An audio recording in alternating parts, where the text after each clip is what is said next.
Un cordial saludo a todos los oyentes de Radio María. Un día más, con la gracia del Señor, proseguimos el comentario del Catecismo de nuestra Madre, la Iglesia. Estamos explicando el sacramento de la confesión, sacramento de la penitencia, sacramento de la reconciliación, como queramos llamarle. Y después de haber explicado los puntos referentes a la contrición, al examen de conciencia, ahora nos estamos hablando de lo que es la confesión de los pecados.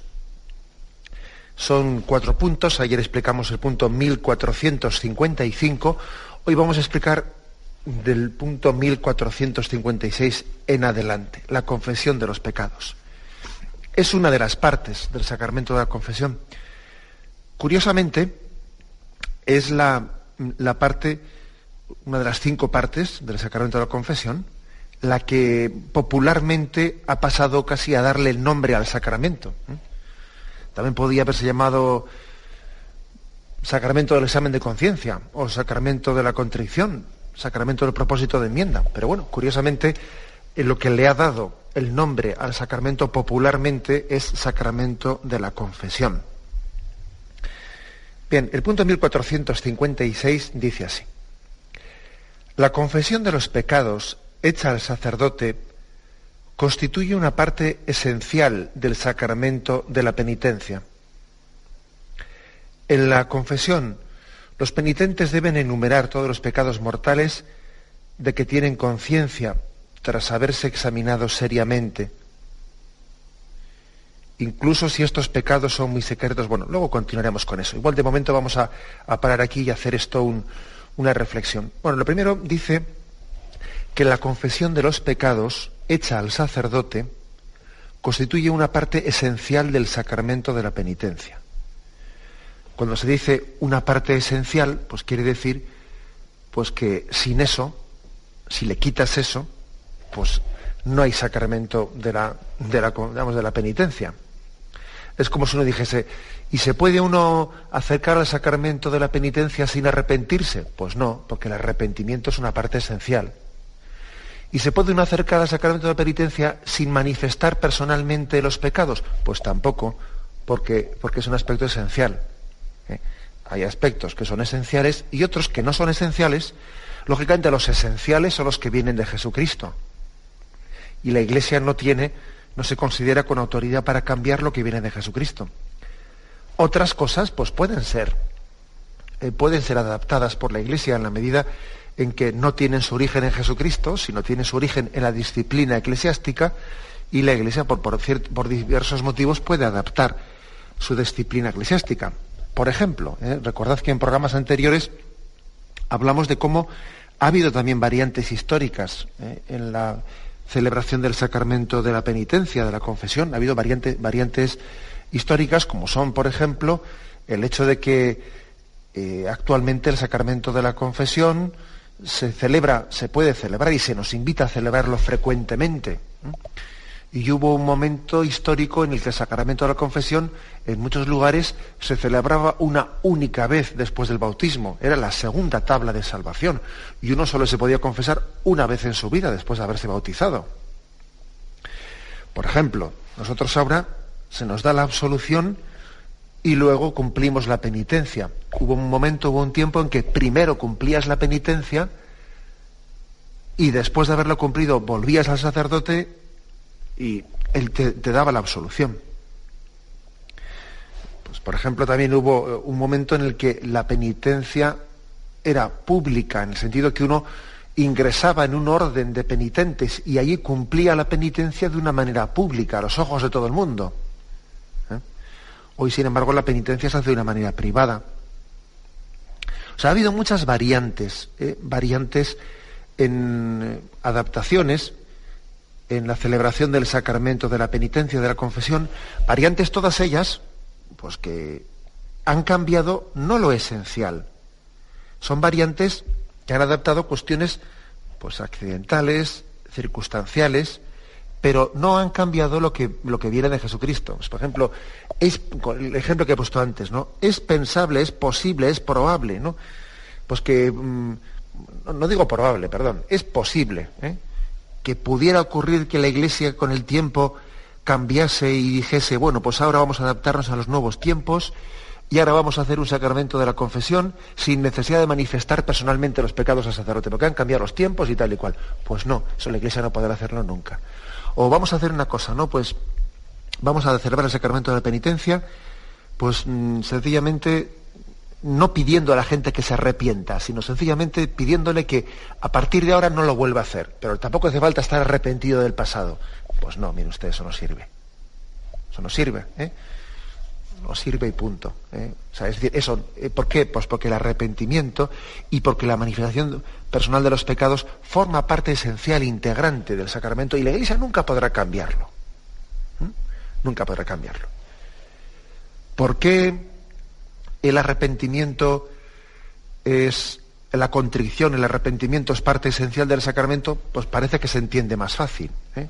Parece que se entiende más fácil. Ojo, parece que se entiende más fácil, pero también hoy en día, en otros órdenes, comenzamos como a quitarle importancia al arrepentimiento, a decir que no se puede exigir el arrepentimiento, que lo importante es que las personas digan, estén dispuestas a cambiar de vida, pero vamos, sin darle importancia, ¿no? Sin entender pues hasta qué punto puede ser esencial el que alguien manifieste, ¿no? su arrepentimiento. Y eso sería un error muy grave, ¿no? Si no incluyésemos al arrepentimiento como una base muy importante de la convivencia social. Ojo, es muy difícil, ¿eh? Construir una convivencia social en paz, en armonía. Es muy difícil una reconciliación social si no existe el arrepentimiento. Es muy difícil, ¿eh? Bien, el arrepentimiento, la contrición es una parte esencial del sacramento, pero también lo es la manifestación personal de los pecados. ¿Por qué? Pues porque si Jesús pide a los sacerdotes, a los apóstoles, que vayan por todo el mundo perdonando los pecados, a quienes les perdonéis los pecados les quedan perdonados, a quienes se los retengáis les quedan retenidos, hombre, para poder retener o para poder perdonar los pecados hace falta tener un discernimiento. En ese momento el apóstol, el ministro del sacramento, en nombre de Jesucristo está haciendo un discernimiento. Y el sacerdote no tiene capacidad de leer el interior del corazón del hombre, como podía tenerlo Jesucristo. Por lo tanto, para poder discernir si existe el arrepentimiento suficiente para perdonar los pecados o no existe el suficiente y por lo tanto los pecados deben de ser retenidos, ¿no? Los pecados necesariamente tienen que ser manifestados para que el sacerdote tenga su discernimiento, primero como juez en ese discernimiento y también como médico. Y el sacerdote, en ese momento en el que está celebrando en persona de Cristo, en nombre de Cristo, el sacramento, es imagen de Cristo médico y pastor de nuestras almas, y también de Cristo juez. Las dos imágenes, ¿no? La del médico y la del juez se unen en esa persona del ministro que celebra el sacramento de la penitencia. Por lo tanto, constituye una parte esencial del sacramento de la penitencia. Hay que rechazar pues cualquier otra interpretación. Alguno estará diciendo, ¿no? Bueno, pero ¿no existe acaso como una fórmula que la misma Iglesia Católica pues posibilita para unos casos especiales? ¿No existe la posibilidad de celebrar el sacramento de la penitencia con absolución colectiva? O sea, es decir, sin que uno se confiese personalmente, manifieste sus pecados. Sí, pero vamos a ver, eso es cierto que existe, pero existe en un contexto donde hay una situación de extrema gravedad, donde los penitentes no tienen tiempo, no tienen la circunstancia o no tienen la posibilidad de acercarse personalmente a acusarse de sus pecados, y hay una situación de gravedad que también pide la conveniencia de celebrar en ese momento y no posponer más tarde, ¿no?, el sacramento de la penitencia. Y por lo tanto la Iglesia sí imparte la absolución, pero también lo imparte con el voto, bajo la condición, para su validez, bajo la condición de que ese penitente, en cuanto pueda, después de esa absolución, y en todo caso antes de volver a recibir otra absolución, se acerque a un sacerdote a confesarse personalmente, particularmente, de los pecados graves que él pudo cometer. O sea que, por lo tanto, incluso en esa modalidad que está reservada para casos graves, como he dicho, esa modalidad de la absolución colectiva, la manifestación personal de los pecados sigue siendo parte integrante, esencial del sacramento de la confesión y no puede ser suprimida.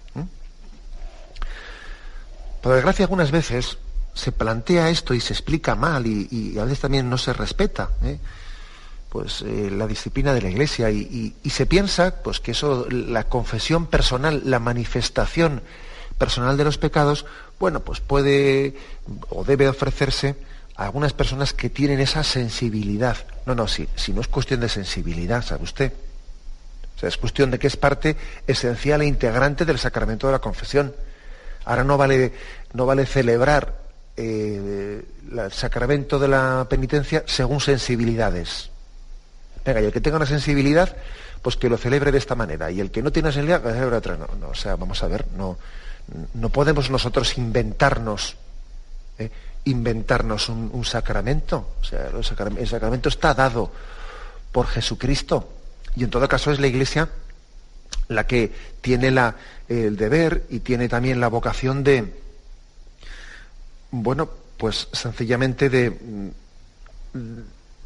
interpretar cómo tienen que ser ajustadas pues las distintas partes de su celebración, sabiendo que tiene partes esenciales que vienen de Jesucristo y no puede cambiarlas. O sea que eso, creo que cuando se dice que es parte esencial, pues aquí se está diciendo algo importante. Es parte esencial y no hay que darle más vueltas a la interpretación. A veces le llegan a uno, o nos llegan a nosotros, ¿no?, noticias, de ciertas situaciones y circunstancias que, aparte de ser infieles, manifestar una infidelidad a la disciplina de la Iglesia y a la misma voluntad de Jesucristo, de cómo Él instituyó los sacramentos, pues es que rozan el ridículo. Pues recuerdo haber escuchado alguna explicación que alguien me daba, pues que en determinado sitio, pues que él estaba presente y vio cómo se celebraba el sacramento de la penitencia, pues bueno, pues en vez de acusarse personalmente de los pecados, pues se les invitaba pues a los penitentes. Allá había una caja con piedras pequeñas o más grandes. Entonces, el que entendiese que tenía pecados más pequeños, pues cogía piedras pequeñas y las ponía delante del altar. Y el que entendía que tenía pecados más graves, cogía la piedra más grave. Y eso suplía la manifestación personal de los pecados. Bueno, vamos a ver. Es que aparte de todo, aparte de ser infieles a la misma voluntad salvífica de Cristo, que se manifiesta en los sacramentos que nos son dados en la disciplina eclesiástica, además de ser infieles, a veces hacemos el ridículo. Hacemos el ridículo. Porque luego, como digo antes, parece que ponemos resistencias a la manifestación personal de los pecados, y como decíamos en el programa de ayer, si luego resulta que por de múltiples maneras nos estamos de alguna manera estamos mostrando que tenemos necesidad de expresar también nuestro arrepentimiento y de expresar también nuestro pecado y de también verbalizarlo.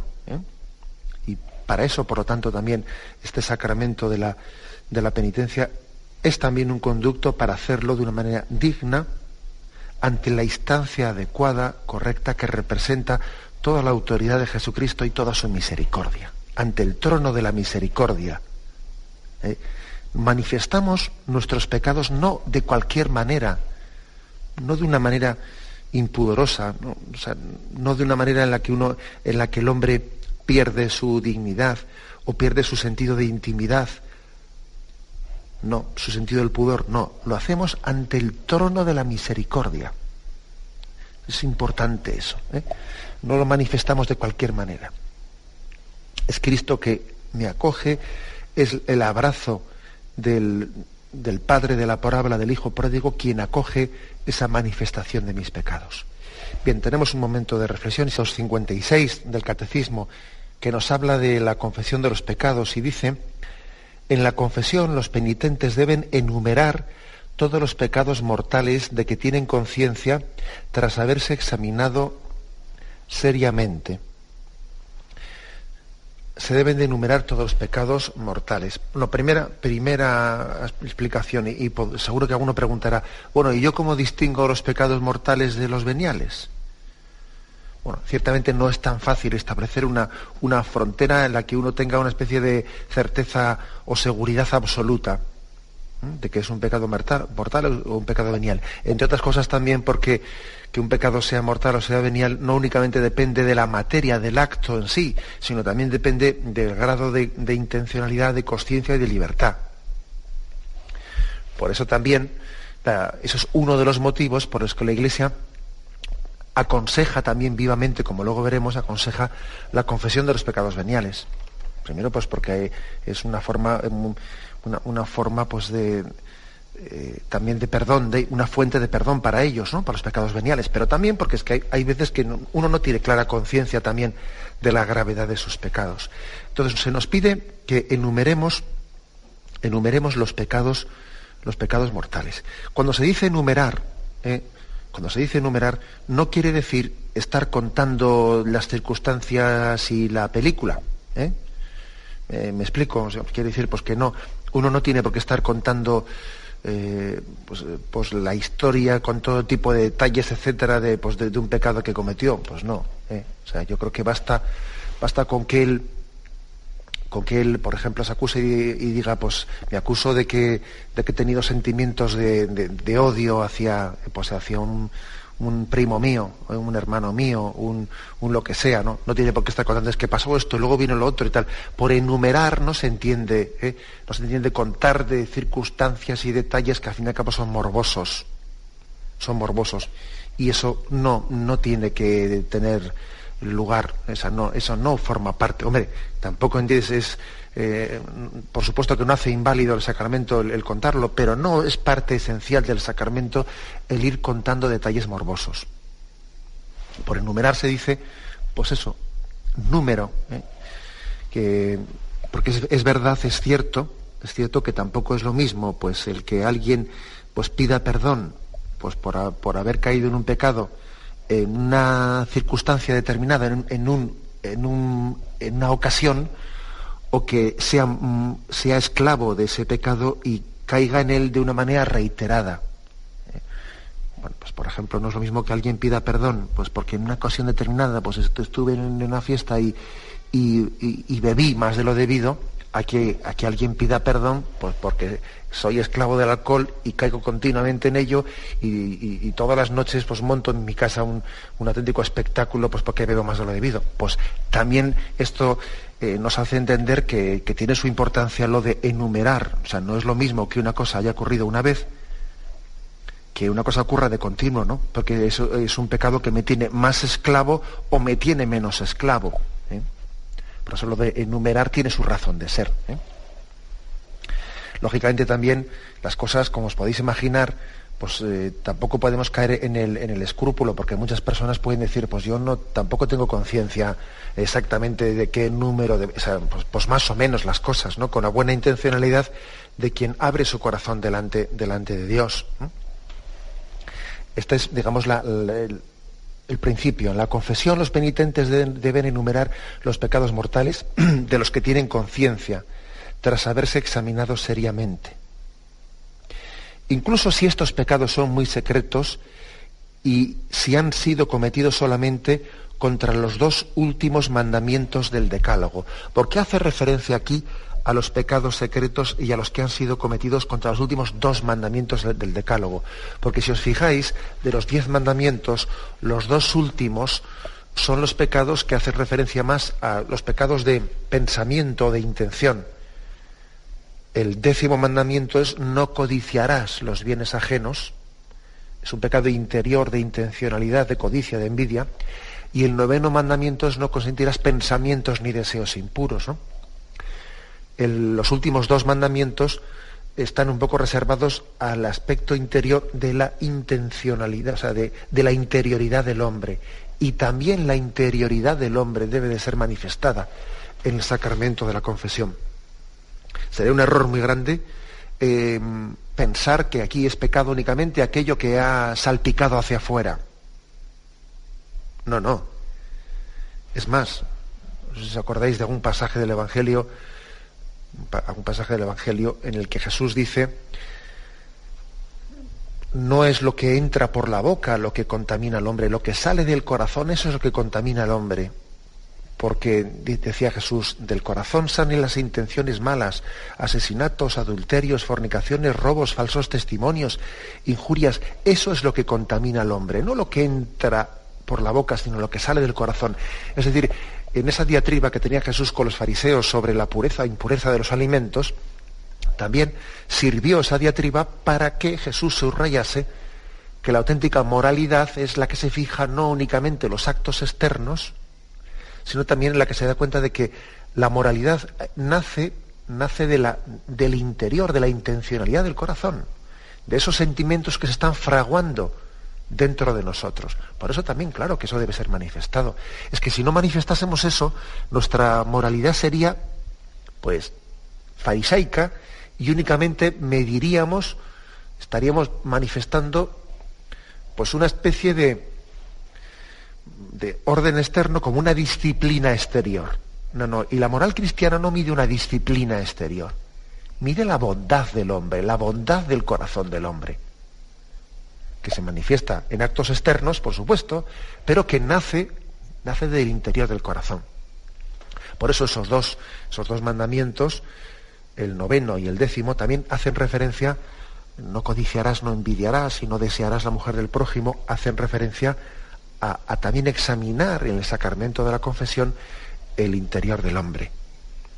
Y, por ejemplo, tenéis ahí, se nos ofrecen dos textos. Éxodo 20:17: no codiciarás la casa de tu prójimo, ni codiciarás la mujer de tu prójimo, ni su siervo, ni su sierva, ni su buey, ni su asno, ni nada que sea tu prójimo. Se está continuamente haciendo referencia a cuidar también el interior, el santuario interior del hombre.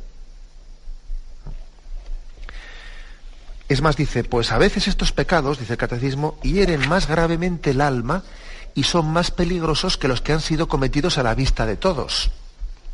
Ojo, que no siempre lo más grave es lo que más ha salpicado. A veces lo más grave es lo que ha tenido lugar en ese santuario interior. De hecho, fijaros que en la tradición de la Iglesia se nos ha invitado a examinar nuestros pecados, y no únicamente en la materialidad de los mismos, ¿no?, sino también a examinar los pecados capitales, es decir, los pecados que están en la raíz de los actos negativos que el hombre puede cumplir. Los pecados capitales, que son soberbia, avaricia, lujuria, ira, gula, envidia, pereza. Si os dais cuenta, estos pecados capitales en sí mismos son actitudes que permanecen ocultas en el interior del corazón. Y luego, claro, tienden a manifestarse en actos concretos, en actos pecaminosos. Pero en sí mismos los pecados capitales no se refieren tanto capital a la magnitud, sino se refiere más bien al origen de estar en la raíz de. Está ocultamente en la raíz, la avaricia, pero es la que ha motivado el robo, o es la que ha motivado la calumnia, o es la que ha motivado la mentira. O sea, está en la raíz de soberbia, avaricia, lujuria, ira, gula, envidia, pereza. Es importante, por lo tanto, examinar el interior del corazón del hombre en el sacramento de la confesión. De lo contrario, no iríamos a la raíz. Si no nos adentrásemos en el mundo interior, no iríamos a la raíz. Esta es una de las grandes diferencias, ¿no?, entre la moralidad cristiana y una ética civil. Una ética civil, pues no entra en la interioridad del hombre. Pues las leyes humanas no regulan el corazón, no regulan los pensamientos, no regulan los deseos. Pero, sin embargo, en esa moralidad cristiana, por supuesto que llegamos al interior del hombre. Es que de lo contrario, esto de la moral sería como jugar a policías, ¿no?, y quedarnos en una especie de disciplina exterior, disciplina que sería una hipocresía, porque el hombre podía ser un hombre malvado y mantener unas apariencias exteriores, que eso es perfectamente posible, Bien, por lo tanto, se nos invita a enumerar los pecados mortales, a examinarse seriamente de ellos y también a enumerar, a manifestar nuestros pecados interiores de pensamiento, de deseo. Especialmente dice los 2 últimos mandamientos, el 9º y el 10º. Bien, tenemos un momento de reflexión y continuamos enseguida. Bien, estamos en la explicación, estamos en esta explicación del Catecismo de la Iglesia Católica, explicando el sacramento de la confesión y en concreto la parte denominada como la manifestación, la confesión personal de los pecados, en el punto 1456. Y en él se hace una cita, en este punto, una cita de San Jerónimo, que dice así: cuando los fieles de Cristo se esfuerzan por confesar todos los pecados que recuerdan, no se puede dudar que están presentando ante la misericordia divina para su perdón todos los pecados que han cometido. Es decir, luego continúo, pero dejo aquí la frase, es decir, dice San Jerónimo, cuando uno se esfuerza por confesar todos sus pecados, pues no se puede dudar que está presentando ante Dios pues todos sus pecados, aunque se esté olvidando de alguno. Pues porque, como os podéis imaginar, el Señor mira la intencionalidad del corazón del hombre. Y es verdad que uno tiene que hacer un examen de conciencia pues hecho con seriedad, no de cualquier manera. Pues es importante también tener un tiempo y un momento de ponerse en presencia de Dios y mirar la vida. Ahora, es verdad que por muy bien que hagamos las cosas, pues siempre nos olvidaremos de ciertos aspectos y detalles, ¿no?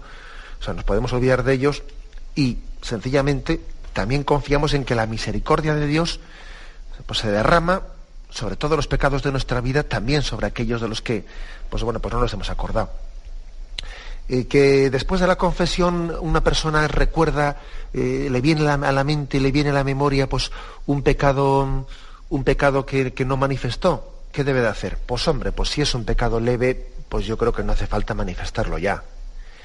Si es un pecado grave, el que ha olvidado, pues yo entiendo que esa absolución que ha recibido también ha perdonado todos sus pecados, pero pues yo creo que ese pecado que él ha olvidado pues sin intencionalidad ninguna, lo manifiesta en la siguiente confesión y a correr.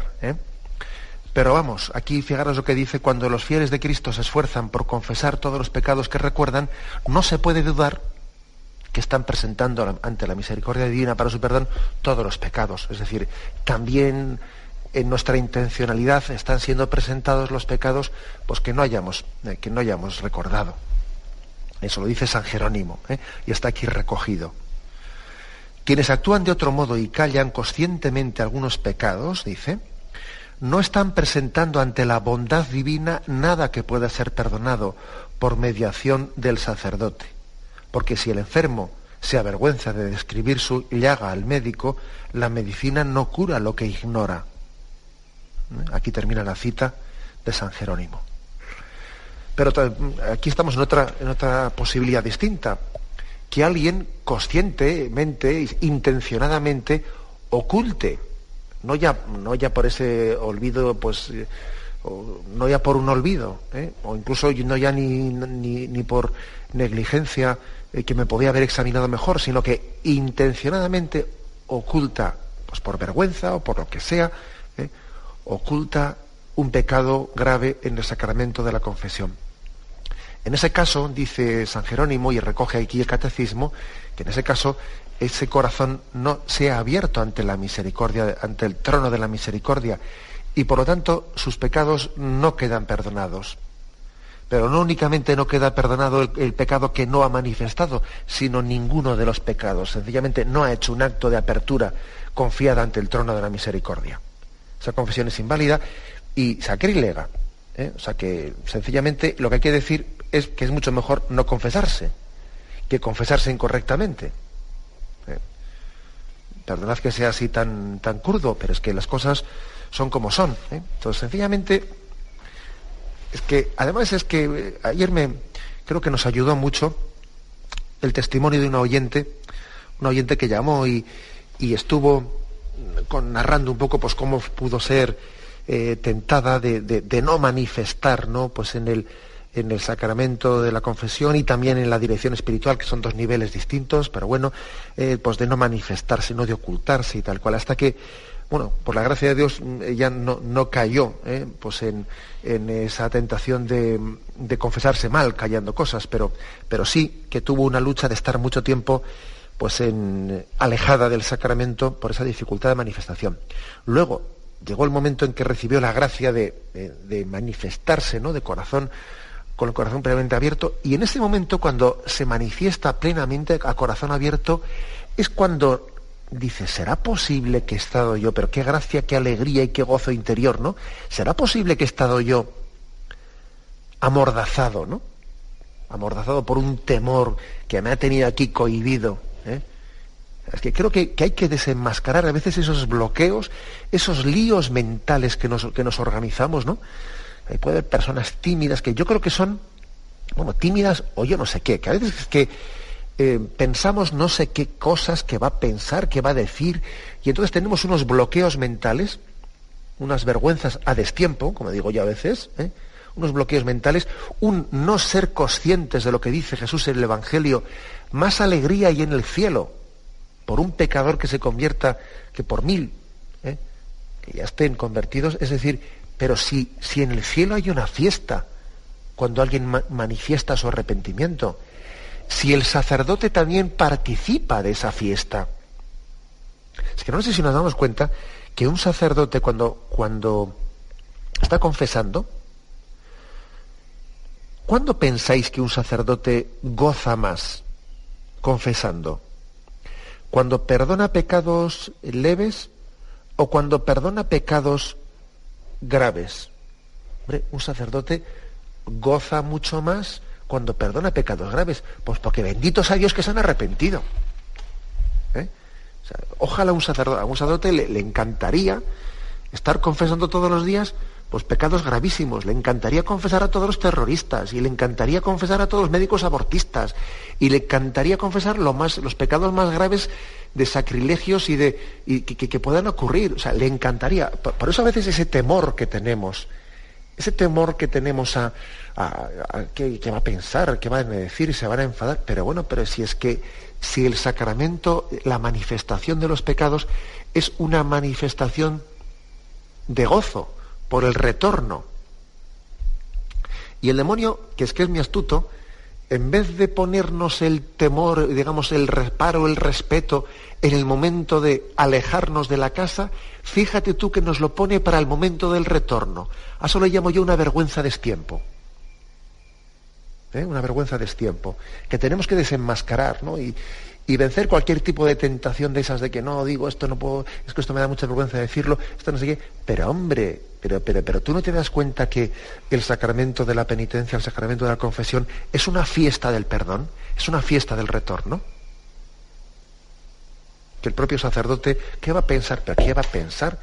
El sacerdote sencillamente lo que hace es gozarse con Cristo misericordioso. Y punto. Y a partir de ahí, cualquier reflexión más que hagamos ya viene del maligno, ya estamos liando la cabeza, ya viene del maligno. Por eso aquí se habla con tanta claridad de que la manifestación de los pecados o es de plena confianza o es de plena apertura, o si no, pues es que no es. O sea, no se puede jugar con el sacramento de la confesión, no se puede jugar con él como si fuese, bueno, sí, yo en parte me abro el corazón, la otra parte me la reservo para mí, ¿no? O sea, eso es ridículo, eso es ridículo. Como aquel que decía, ¿no? Como decía Jesucristo, y en parte tenía razón. No, Jesucristo no tiene razón en parte. Ante Jesucristo nosotros nos abrimos plenamente el corazón. Ahí no cabe tener nuestras reservas ante el trono de la misericordia. Y pone un ejemplo San Jerónimo, un ejemplo muy, muy gráfico, ¿no? Porque si el enfermo se avergüenza de descubrir su llaga al médico, la medicina no cura lo que ignora. Esta es la cita de San Jerónimo. Y me vais a perdonar porque antes he dicho que la cita entera era de San Jerónimo, pero no, ahora me doy cuenta que es del Concilio de Trento. O sea, el Concilio de Trento es el que está recogido de él, el párrafo que dice: cuando los fieles se esfuerzan por confesar todos los pecados mortales, no se puede dudar, es del Concilio de Trento. Solo que esta cita última es de San Jerónimo, que antes lo he dicho mal. Si el enfermo se avergüenza de descubrir su llaga al médico, la medicina no cura lo que ignora. Bueno, pues es que es un ejemplo muy gráfico. O sea, lo que no es muy importante ante el médico la manifestación de dónde me duele, de qué síntomas tengo. Si no manifiesto los síntomas, a ver el médico cómo va a hacer para curarme. El médico no va a tener telepatía, ¿no? O sea, claro que él puede percibir algo desde fuera, claro que puede percibirlo, pero principalmente el médico se va a guiar de los síntomas que manifiesta el enfermo. Bueno, pues eso mismo ocurre también en el sacramento de la penitencia. Con un matiz todavía más importante, y el matiz, como he dicho antes, es que en el sacramento de la penitencia el sacerdote no solo ejerce de médico, también ejerce de juez. También ejerce de juez en el sentido que discierne si hay arrepentimiento, si no hay arrepentimiento, si hay, por lo tanto, si se dan las debidas disposiciones para recibir la absolución, o si no se dan las debidas disposiciones. Y eso también solamente puede ser discernido en la medida de la manifestación del penitente. Y ahora alguno puede preguntar: sí, y bueno, y si el penitente lo que manifiesta es mentira, dice que está arrepentido y no está arrepentido, pues como os podéis imaginar, el sacerdote materialmente hablando le imparte la absolución, pero es evidente que esa absolución no tiene ninguna validez. Vamos, además es que es una celebración pues sacrílega del sacramento. No tiene ninguna validez si el arrepentimiento que ha manifestado el penitente era falso. En el sacramento de la confesión las cosas tienen razón de ser y están hechas ante la presencia de Dios, están hechas ante el trono de Dios. Entonces, si uno va allí y miente, etcétera, pues ¿qué vamos a decir, no? Aprovecho también para decir una cosa que tiene actualidad. Recientemente, pues en un periódico de España, estamos en El País, que no voy a ocultar el nombre, en El País se publicó un reportaje sobre un periodista que se había introducido supuestamente camuflándose como si él fuese un penitente, teniendo una grabadora, y se había pues introducido en un montón de confesonarios, confesando unos supuestos pecados así muy, muy morbosos ante el sacerdote, y grabando las confesiones en una grabadora. Y después hace un reportaje y se publican en el periódico, en el diario El País y tal. Bueno, pues vamos a decir, yo también creo que es un momento, porque viene a cuenta de este punto del catecismo, un momento para clamar públicamente ante una barbaridad de este calibre, ante una barbaridad primero por el hecho sacrílego de no respetar la sacralidad de un sacramento. Segundo, por la falta de respeto, de no cuidar el ámbito de manifestación interna de las personas, tanto del resto de los penitentes que van a ir ahí, como del sacerdote. Tercero, por ser capaces de llevar a un periódico y hacer no sé qué tipo hacer un espectáculo de un sacrilegio y de una falta de respeto, que un periódico se preste a una cosa de ese estilo, ¿no? Y luego encima por hacernos creer y hacernos pensar que, fíjate lo que le respondió el cura: oiga, ¿y usted pretende que yo le crea lo que le respondió al cura? O sea, usted que ha sido capaz de cometer un sacrilegio, y luego encima de enorgullecerse de ello, ahora usted pretende que yo empiece a hablar de lo que el cura le dijo. Mira, el que ha cometido un sacrilegio es bastante difícil ya creerle la veracidad de lo que está diciendo ya. O sea, creo que también es momento de hacer esta denuncia pública, porque es que esto ha ocurrido recientemente, hace 2 o 3 semanas. Y es momento también de entender que las cosas sagradas solamente pueden ser entendidas y percibidas en un contexto sagrado. Fuera de ahí, pues se comete un grave sacrilegio, claro, pues violándolas y sacándolas de su intimidad y de su contexto. Bien, lo dejamos aquí, y me despido con la bendición de Dios Todopoderoso, Padre, Hijo y Espíritu Santo, descienda sobre vosotros. Alabado sea Jesucristo.